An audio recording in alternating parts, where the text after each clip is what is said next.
Asian Americans have been coming to the U.S. for hundreds of years, and their histories and stories are as unique and interesting as the many different ethnic groups and cultures that live under the term AAPI, made up of multiple countries in Asia and thousands of Pacific islands. But when AAPI history is taught, it's often either about Chinese exclusion in the 1850s onwards or the incarceration of Japanese Americans during World War II. These are important topics, but there's so much more to look at. From Chinese workers who helped build the Transcontinental Railroad to the building of agriculture on the West Coast, to achievements in science and technology and representation in politics, literature, entertainment, and so much more.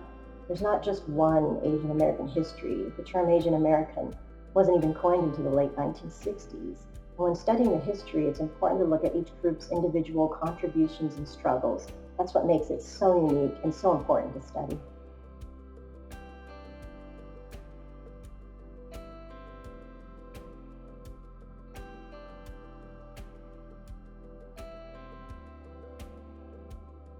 For me personally, one thing I found surprising while researching content for this database is that I learned something about my own history.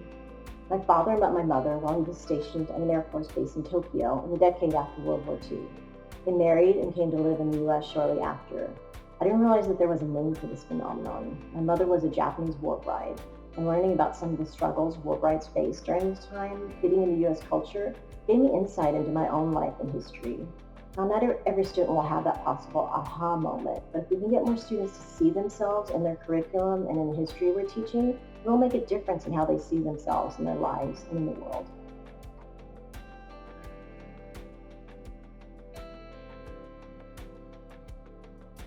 I really hope that by using this database, students will start to understand and appreciate the diversity and contributions of the many cultures that live under the term Asian American and Pacific Islander, and their many contributions to the history and building of the United States.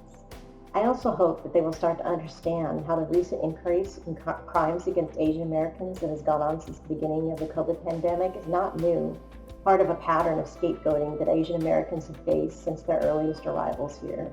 And to also learn about what Asian Americans have done to combat this, including activism and collaborating with other groups fighting for their rights.